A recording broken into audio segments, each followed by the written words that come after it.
Bharatiya Janata party के प्रदेशाध्यक्ष मदन राठौड़ ने राहुल गांधी के बयान पर पलटवार किया। उन्होंने कहा कि उन्हें राष्ट्रीय चरित्र सीखने की जरूरत है। वे विदेश में जाकर भारत की प्रतिष्ठा को धूमिल करने का षड्यंत्र कर रहे हैं।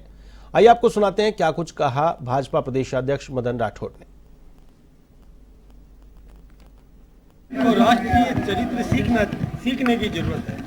वो विदेश में जाकर के भारत की प्रतिष्ठा को धूमिल करने का जो षड्यंत्र कर रहे हैं, ये किसी भी कीमत पर राष्ट्रभक्त नागरिक ऐसा कृत्य कर नहीं सकते। उनको अपने दादी जी से सीखना चाहिए कि जब उनकी दादी जी विदेश में गई थी, उनका जीप कांड घोटाले में उनका नाम आया था और उनको गिरफ्तार भी किया गया था। जब वहाँ विदेश में उनसे पूछा गया तो उन्होंने कहा कि मेरे नहीं, आप मेरे से भारत के बारे में कोई सवाल या भारत की प्रतिष्ठा के खिलाफ में कोई सवाल मेरे से नहीं करें, ना मैं उसका कोई जवाब दूंगी।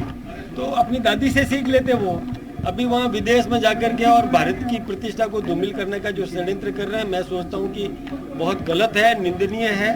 उनको राष्ट्रभक्ति सीखने की जरूरत है। उनका समर्थन खालिस्तान ने भी किया है कि हम यही तो कह रहे थे जो राहुल गांधी बोल रहे हैं। यही खालिस्तान कह रहा है, हम यही तो कह रहे थे, सुरक्षित नहीं है। अब आप देखिए कि कैसा इनका मेल जोल है आपस में।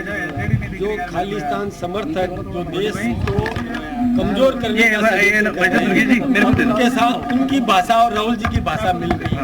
मैं सोचता हूँ कि कहीं ना कोई ऐसा आपसी तालमेल गठजोड़ इस प्रकार का है कि देश को कमजोर करने का षड्यंत्र, देश की अर्थव्यवस्था को धूमिल करने का षड्यंत्र, देश की सीमाओं पर किसी भी प्रकार का विवाद पैदा करने का षड्यंत्र।